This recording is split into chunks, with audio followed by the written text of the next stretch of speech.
Shalom, a gente vai voltar ao nosso tema sobre Tefilá. A gente está caminhando bastante sobre as partes importantes da Tefilá. Hoje a gente vai estar falando da introdução, tá, do Kaddish.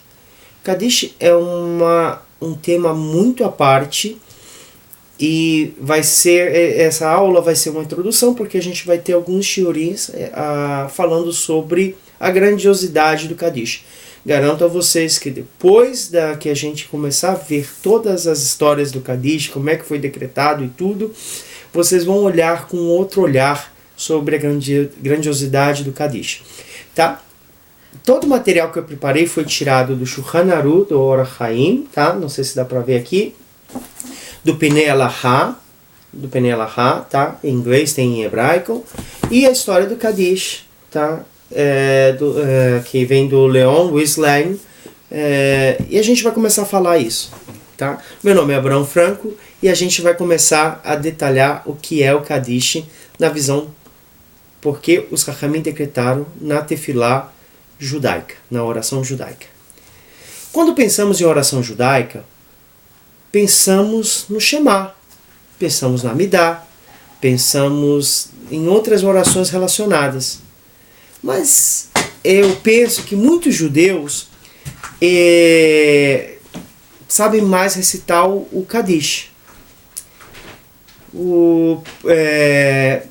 Está associado sempre com uma situação, com um período que o judeu sempre deve enfrentar, que é o período da morte, né? O Kaddish está associado com o período do luto. O processo também das alahot de Avelut. O que é a alahot de Avelut? É as leis dos enlutados, né? Eu quero focar um pouco na história do Kaddish, como foi constituído ou compilado e seus costumes em torno das comunidades no mundo. Todas essas coisas estão associadas com o processo do luto. Vai ser uma oportunidade para uma boa discussão sobre o tema. Antes de entrar no tema, eu queria contar uma história para vocês entrarem no clima, tá? O que é o Kaddish?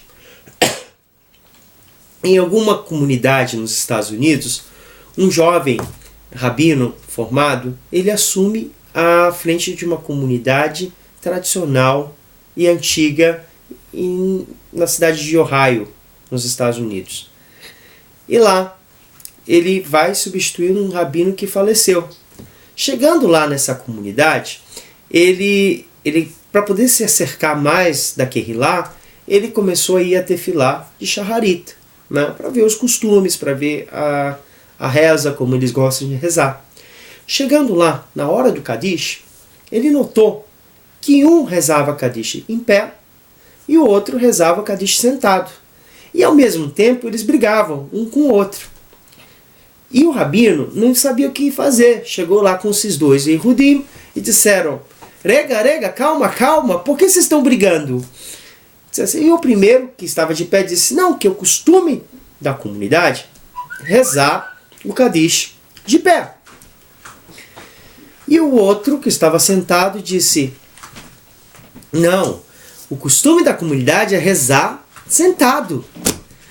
Aí o rabino disse: meu Deus, como é que eu vou saber qual é o costume que a gente faz aqui nessa comunidade? Aí ele lembrou: tem uma pessoa mais velha aqui na comunidade? Tem, o senhor Cohen. Então vamos lá. Pegou, entrou no carro e foi na casa do senhor Cohen. Ele estava velhinho já, não podia ir na sinagoga mais, porque já estava na cadeira de roda. E chegou na casa do seu Cohen, ele perguntou: seu Cohen, a gente veio aqui, trouxe esses dois Yehudim e cá, essas duas pessoas queridas da Kehilá, mas temos uma pergunta que a gente precisa fazer para o senhor, porque o senhor conhece a comunidade há muitos anos. Pois não, o senhor Cohen falou. E aí o judeu mais que rezava Kaddish em pé disse: senhor Cohen, não é verdade que é costume da Kehilá fazer o Kaddish de pé? Aí o senhor Cohen falou: você tem razão, a gente tem costume de fazer o Kaddish de pé. Aí o outro disse: não, senhor Cohen, não é verdade que a gente tem costume de rezar o Kadish sentado? E o seu Cohen falou, você tem razão, você pode fazer o Kadish sentado.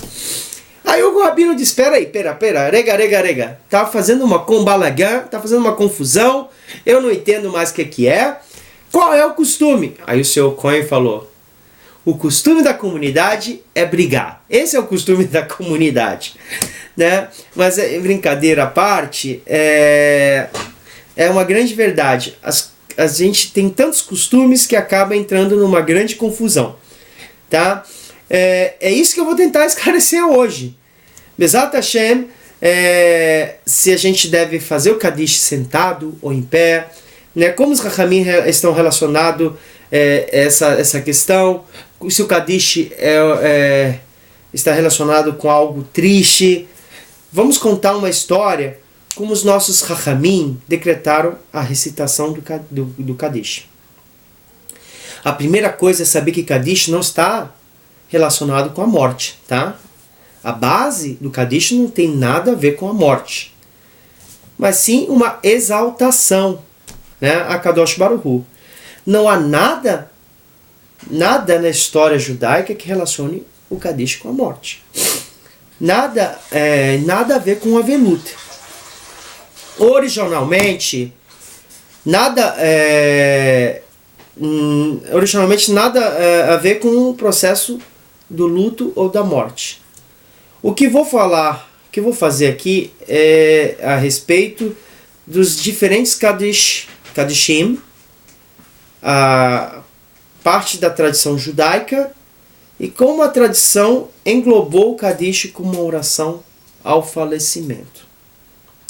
O primeiro Kadish apareceu num livro do grande rabino Saadia Gaon. Quem foi Saadia Gaon? Saadia Gaon viveu no período cerca do ano 900, antes da Era Comum, e esse Sidur foi escrito na Babilônia. Ele era um grande Gadolodollar, um grande Posek Alahá na época. Ele vivia numa das comunidades mais ricas da Babilônia e mais poderosas. A gente está falando entre a época de 650 até 900. Os judeus saíram de Eretz Israel porque não podia professar a fé judaica, porque era perseguido pelos romanos, e eles acharam a Babilônia um porto seguro para que a Torá crescesse. E essa comunidade ficou muito poderosa. Construíram Yeshivot, e lá, nesses lugares que foram escritos a Gemara e o Talmud. O rabino, Saadia Gaon, como eu falei, foi um influente e a pessoa mais genial. Gaon significa sábio, né? Ele foi o rabino que escreveu dentro lá na cidade da Babilônia um Sidur, atendendo um pedido que aconteceu vindo da Espanha, tá? É bem interessante que os níveis de yeshivot na Babilônia eram muito altos, e muitas yeshivot de Eretz Israel se mudaram para a Babilônia, e ali eles começaram, as yeshivot que saíram da terra de Israel por causa da perseguição dos romanos, eles levaram a Torá oral, a Torá transmitida de geração em geração. E nisso agregou a Torá que estava sendo estudada na Babilônia. Então a gente começa a desenhar por como surgiu o Talmud, a Gemara e todos os Masechet, Masechim do estudo da Gemara. A gente tem que entender que quando o rabino Saadia Gaon fez essa compilação desse Sidur, na verdade, o modelo de hoje não que a palavra Sidur não existia, tá? Sidur é ordem, mas a primeira base desse Sidur era a compilação das 18 bênçãos, tá? O Siddur que conhecemos hoje é a parte da Torá oral. Esse motivo de tantos modelos de Siddur hoje existir. Tá? O Sefaradi tem um Siddur, o Ashkenazi tem um Siddur, o judeu italiano tem um Siddur, e a gente vai ver o Siddur dos Temanim, todos esses costumes diferentes, tá? Porque faz parte da tradição oral, She'al Peh, a Torá, que é transmitida de geração em geração.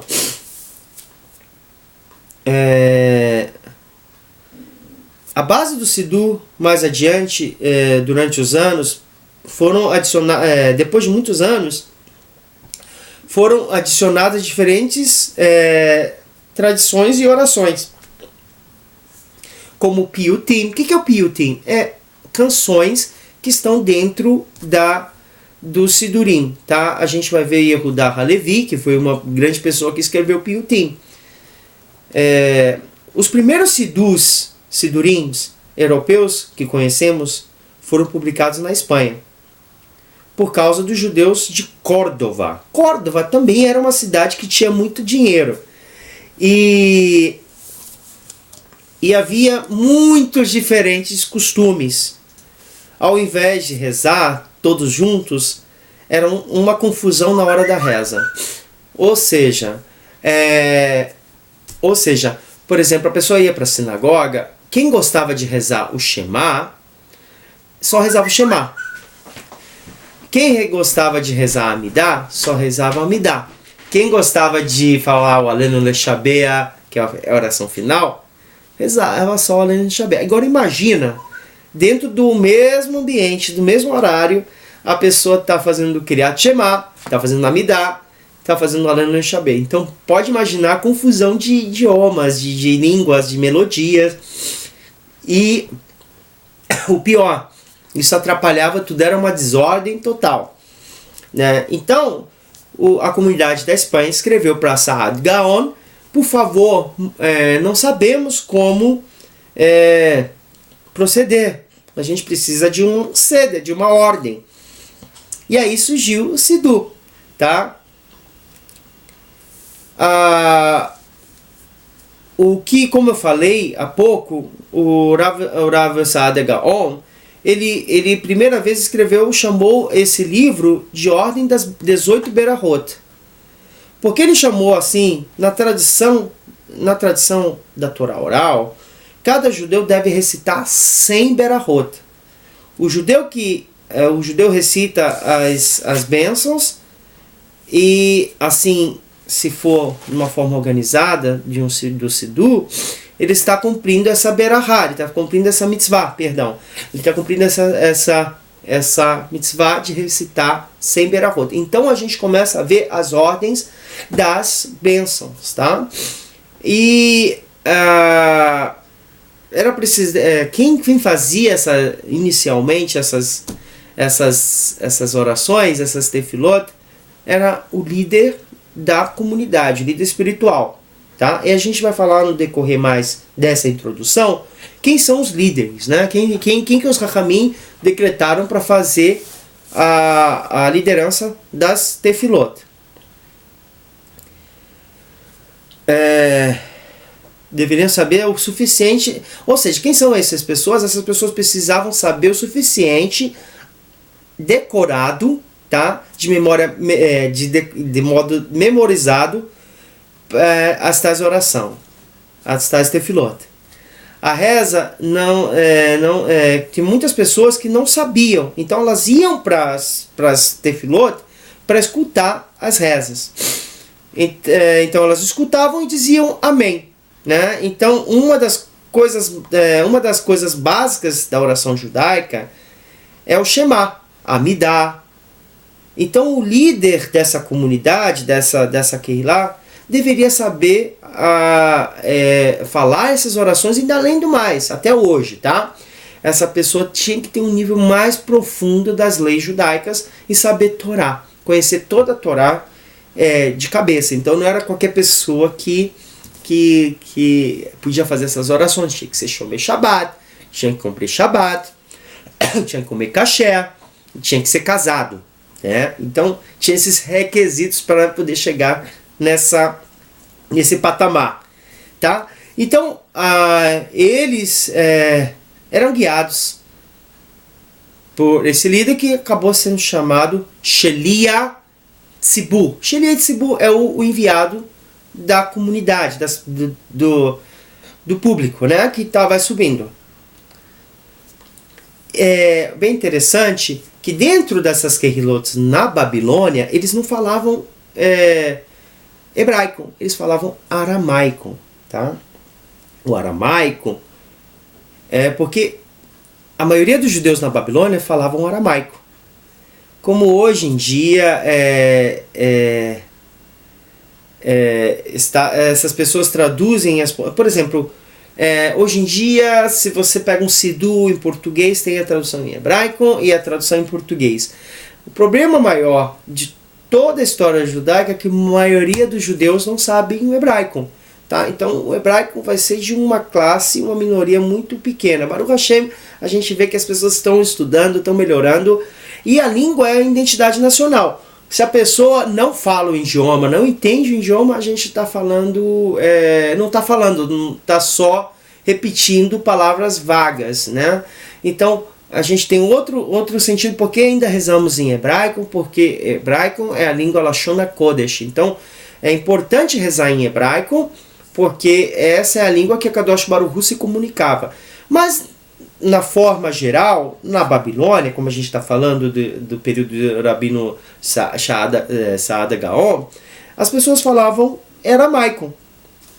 Então, por exemplo, eles iam para a sinagoga, era o período que as pessoas iam para a sinagoga, esse caso só em hebraico as pessoas não entendiam, então faziam a tradução da porção da Torá em aramaico, né? E é bem interessante, tinha um costume na Babilônia, que as pessoas, o Shelia do Tzibur, quando fazia a leitura da Torá, ou fazia a drachá, as explicações, os comentários da Torá, ele tinha do lado sempre um menino, ele falava em hebraico, o Shelia do Tzibur, e o menino de 13 anos falava a tradução em aramaico, né, para que as pessoas entendessem e escutassem a livre Torá em aramaico. Esse era o costume da Babilônia naquele período. Então eles explicavam a Torá dessa forma. Era como um treinamento para o jovem, né, que na vida dele, depois da vida dele comunitária, ele ia poder chegar no nível maior e poder passar essas informações de geração em geração. Foi assim que eles passaram, muito bonito essa explicação. E eles começavam falando do livre Torá, depois eles falavam das Salahot, e depois falavam em níveis mais altos, mais místicos, né, sobre o mesmo tema. Tudo em aramaico. E no final de todo esse estudo, dentro da Tefilá, né, a gente tem que ver a questão do tempo. Eles tinham mais tempo que hoje, que a gente não tem, infelizmente. Eles que estudavam a Torá, levantavam e recitavam o Kadish. E como eles recitavam o Kadish? Falavam Kadish. Como eu falei, eles estudavam juntos, eles recitavam Kadish e santificavam o nome de Hashem. Era uma forma de santificar o nome de Hashem. Se você pega o teu Sidu, procura o Kadish, você vai ver que o Kadish está escrito em aramaico, ele não está em hebraico. As letras são letras em hebraico, mas o som, a melodia, o que você vai escutar não é hebraico, é aramaico, tá? Para que é uma oportunidade de agradecer a Hashem. Então, ou seja, as pessoas estudavam em hebraico, em aramaico naquele tempo, né, com a ajuda do tradutor, e no final eles levantavam e iam para frente da Tebá, né, do Tebá, que fala em hebraico, onde se bota o Sefer Torah, onde o Shelia Tzibur vai rezar, fica no centro. Eles iam para frente e rezavam, recitavam o Kadish, tá? Se olhar, né, como eu falei no Sidu, você vai encontrar essas coisas. Por que eles faziam isso? Porque N situações, né? Uma situação de doença, que a pessoa está saindo de uma doença, ela quer agradecer porque recuperou a saúde. A gente vai ver muitas coisas, tá? Quem tem Siddur em casa, pega o Siddur e abre e procura a seção do Kadish, tá? E aí você lê a tradução. A tradução a gente vai ver que é uma escrita tão bonita porque é uma santificação do nome de Hashem, né? Não tem nada a ver, como eu falei no começo, em luto, de luto, né? A gente está só se curvando, né, às decisões de Akadosh Baruch Hu e reconhecendo que ele é grandioso. Então, essa é a tradução do Kadish de Rabbanam, tá? Que a gente vai estar estudando mais, né, mais adiante. Até hoje em dia, na Lahá, é o seguinte: ao terminar o estudo com Minyan, com 10 homens, deve-se recitar o Kadish. Tem 5 diferentes tipos de Kadish. E a gente vamos falar desses no futuro, nos próximos vídeos, tá? Esses 5 tipos de Kadish a gente vai falar e nas futuras aulas, no futuro shiurim, mas especialmente o Kadish, Hatzi Kadish a gente vai falar agora. O que é o Hatzi Kadish? O que ele faz? Ele é uma separação entre as duas orações. Um exemplo, Shabbat. Shabbat é uma tefilá um pouco mais extensa que as tefilot, as orações dos dias normais, tá? A Shabbat dizem os Chachamim que a gente não está preso no tempo de Shabbat. Então a tefilá, o judeu ele tem que ir para a sinagoga, ele tem que rezar, e geralmente uma tefilá demora 2 horas, 3 horas, dependendo da comunidade, né? E nisso a gente vai falar muito nisso. E tem um Kadish chamado Hatzi Kadish. O Sefaradi fala Kadish Tikito, né? O pequeno Kadish.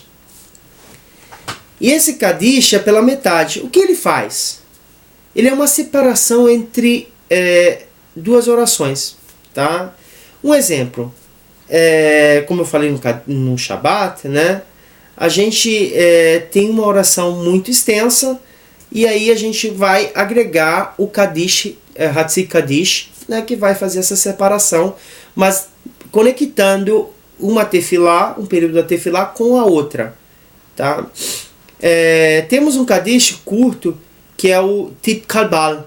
Tikabal, logo depois que a gente diz isso, a gente fala Barehu, que a gente fala Barehu et Hashem memorar. Aí a gente se curva, aí vai começar uma nova fase até chegar o Kriyat Shema, e no final a Amidah, e aí se for Shabbat a Hazará, né? O Musaf, né? Que a gente chama, e dali a gente vai estar agregando o Kadish pequeno.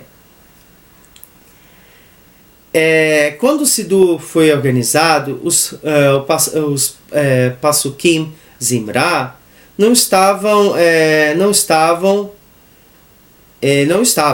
eles não apareciam, tá? E acontecia uma confusão, tipo,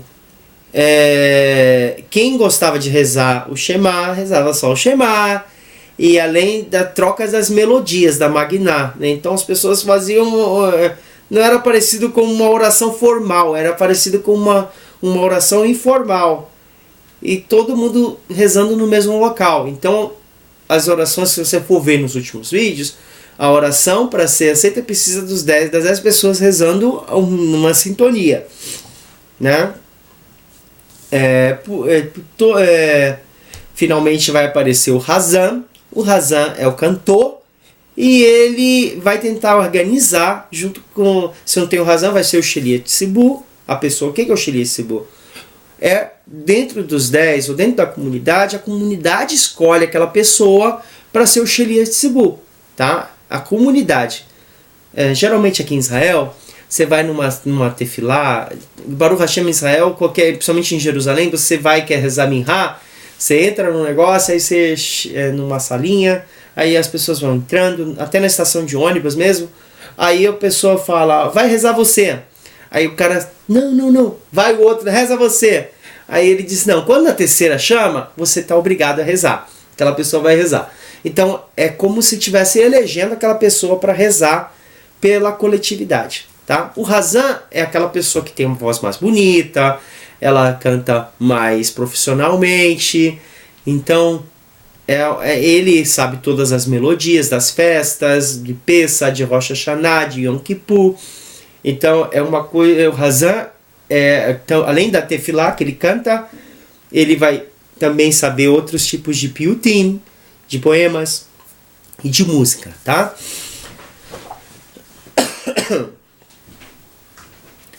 Depois de colocar o Barehu, abriu o período de Shaharit. Depois que a gente faz o Barehu e Adonai Hamemorá, a gente vai começar, como eu falei, a rezar Mamash. Vai vir o Shema, depois do Shema vai vir o Amidah, e assim sucessivamente, tá? E no final de tudo, vai rezar o Kadish completo, tá? E aí o Kadish completo vai abrir espaço para as novas rezas que vai estar fazendo. Então é assim que temos o Hatzik Kadish. Para que serve o Hatzik Kadish? Né? Muitas Kehilot, muitas comunidades, antes de rezar o Kadish de Rabanã, quando os judeus estavam sendo... eles rezam o Kadish, Hatzik Kadish, né? Para começar uma nova etapa. Eu vou contar uma historinha. Quando os judeus estavam sendo perseguidos, eu vou contar essa história para mostrar como o Kadish foi enraizado, aderido, e como é tão importante na Tefilá, tá? Aconteceu lá na Alemanha nazista, a gente estava sendo perseguido, começou a ser perseguido, começando a cobrar impostos, né? Isso no comecinho da guerra. Os nazistas começaram a cobrar mais tributos dos judeus, né? Porque eles eram judeus, né? Eles achavam que todos os judeus eram ricos, estavam opressando, fazendo opressão à economia da Alemanha. Existia um rabino chamado Meir Rodenberg, e ele era o chefe da comunidade local, de uma das comunidades locais da Alemanha. E ele se levantou e disse: olha, vocês estão fazendo uma coisa errada, não pode cobrar além do mais, a gente não tem dinheiro. E um soldado nazista, chamou, pegou e matou o rabino na frente da comunidade dele, né? E isso gerou uma comoção muito grande, raiva, e a própria comunidade se levantou, né? Então o governo ainda nazista não estava ainda fixo, né? Permitiu que enterrassem o seu líder espiritual, o rabino, e na hora do enterro, toda Kehilá, todo mundo recitou o Kadish para a elevação da alma desse rabino. Então a gente vai ver que certas fases do povo judeu, na história o Kadish está sendo bastante relacionado, tá? Outro exemplo, Rabbeinu Bahia ben Ashe, ele viveu em Sarajevo. Sarajevo era uma comunidade sefaradi que saiu da Espanha e montou, então lá era um centro de cultura sefaradita, né? Então florescia muito todas as coisas judaicas e todas as tradições, os midrashim, chegaram a Sarajevo, tá? Então esse rabino Bahia ben Ashe, ele escreveu um livro chamado Ketzita Basiti. O que significa esse livro? É um livro de coletâneas de midrashim, de contos, né? Esses midrashim vêm sendo passados de geração em geração, desde que foi da Babilônia, foi para a Espanha, da Espanha chegou em Sarajevo, tá? E bem interessante que ele escreveu esse livro, porque já estava se perdendo. Então ele pegou e escreveu esses livros de midrashim, tá? Na Idade Média.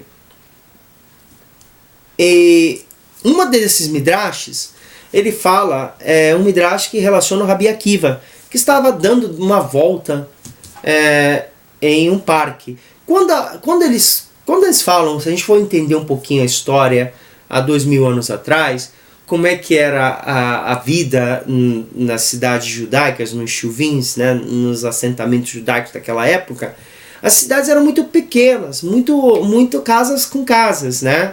Então não dava para você dar uma volta para refletir. Rabi Akiva era uma pessoa que precisava sempre fazer Idbodedut, ele precisava pensar e muito. Então, quando ele fala em parque, na verdade está falando cemitério, tá? Rabi Akiva foi dar uma volta no cemitério, pensando nas coisas, né, talvez de Torá, não sei, mas ele estava lá, tentando esclarecer a mente, e ali nisso, no caminho, ele olha um homem bem magro, bem magro, bem magro mesmo. Mas bem, sabe, assim, bem magro mesmo. E tinha umas 40 toras de madeira nas costas desse homem magro. E ele viu que esse homem era judeu. E Rabi Akiva ficou meio revoltado, né? Disse, epa, peraí, o que você está fazendo? Por que você está carregando tanta madeira? Né? E aí ele disse, olha, a pessoa falou assim, olha, Rabino, desculpa, eu não posso falar. Eu não posso falar. Mas por que você não pode falar? Não, porque se eu parar um pouquinho, os meus opressores, né? Os meus opressores, eles vão me maltratar. Eles são muito maus. Mas peraí, que história é essa de opressor? Né? O que está acontecendo? Rabi Akiva falou. E o homem falou, Rabino, você não está entendendo, Rabino. Você não está entendendo. Eu estou morto. Uau, né? Eu sou um fantasma. Então Rabi Akiva estava tendo uma conversação, ele estava falando com um fantasma, né? Quem eram aqueles opressores desse homem, né? Dessa alma? Aí o Midrash fala que eram demônios. E que seguiam aquela alma e maltratavam aquela alma, batiam naquela alma, faziam ela ter várias coisas não boas. Então ele não podia parar. Era uma punição, né? E o Rabi Akiva falou, peraí. Ele perguntou ao espírito, por que você está sendo punido assim? Por que você fez? Aí a alma, ela em vida, né? Ela falou, olha, em vida eu fui um coletor de impostos, de tributos para o governo de Roma, para o Império de Roma. E eu era tão mal, mas tão mal, que eu fiz tanta maldade que eu fui condenado a pagar as minhas faltas aqui. Porque se eu descesse até o Guerrinon, eu ia comprometer as almas que estavam lá. Então, o Guerrinon não me quis. A pessoa era tão mal que o Guerrinon não quis. Então ele ficou preso nesse mundo. Né? E Rabi Akiva ficou com muita pena, porque aquela alma estava sofrendo muito. Então o que Rabi Akiva fez? Ele entrou dentro da cidade, foi no centro da cidade e começou a gritar. Ele começou a gritar no centro da cidade. O que ele gritou? Ele falou assim, pobre alma, o Shimon, vamos botar o nome dele de Shimon. Shimon, ele era coletor dos romanos e hoje está sofrendo e não pode nem entrar no Guerrinon, está preso aqui nesse mundo. Aí abriu a janela, o Shimon, graças a Deus, aquele homem, ele era muito mal, por causa dele eu perdi o meu irmão, por causa dele eu perdi toda a minha herança. E as pessoas começaram a fazer esse negócio. Até que veio a viúva saiu e disse, ele está sofrendo? Baruch Hashem, graças a Deus, aquele homem foi tão mal, que até o filho dele, ele proibiu de fazer o Brit Milá e de fazer o Bar Mitzvah e seguir o estudo da Torá. Aí Rabi Akiva, ele volta ao parque, né? E ele encontra aquela pessoa, olha, não sei o que fazer, eu quero te ajudar.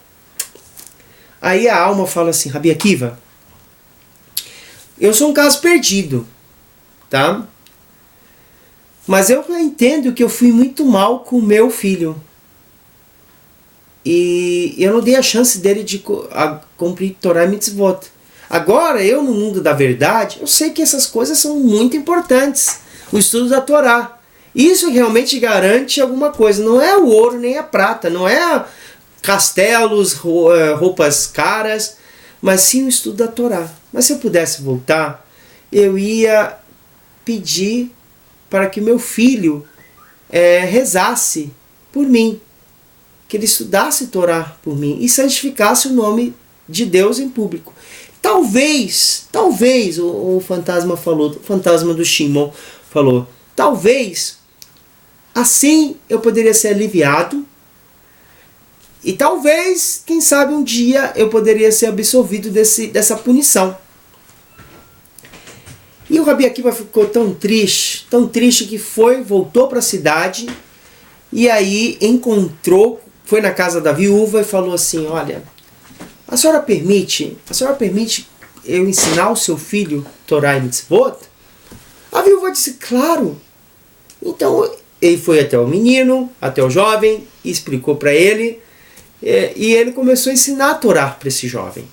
E esse jovem chegou no nível de aprender Torá, e chegou um grande dia, ele entrou adentro da sinagoga, e ele falou uma coisa que ficou muito interessante, né? Ele falou dentro da sinagoga, ele botou o tefilim, né? E ele falou a palavra para toda a congregação, Barehu et Adonai Hamemorá.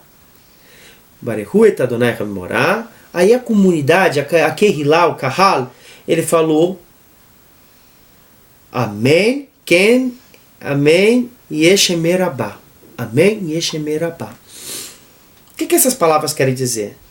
O jovem louvou o nome de Hashem. E isso elevou de uma forma, porque todo mundo está conectado, gente. Todo mundo está conectado. Você está conectado com o teu ente querido que já não está mais aqui. Então, os teus atos, se você faz para elevar aquela alma, vai se elevar de uma forma mais alta. Então, esse jovem louvou Hashem e ele pôde libertar o pai dele, né? E quebrar essa cadeia. Mesmo que a pessoa tenha sido muito má. Então, depois de algum tempo, a alma voltou ao Rabi Akiva e falou, Rabi Akiva, você não sabe, eu estou livre. Eu estou livre, eu não tenho mais os opressores. Aí a gente vai terminar aqui esse vídeo. E na próxima aula, no próximo momento, a gente vai continuar falando sobre Kadish. Mas eu queria deixar a última palavra dizendo, o Kadish tem uma força sobrenatural de redimir as almas perdidas de qualquer tipo de mal que elas tenham feito. Shalom, shalom, de Eretz Israel.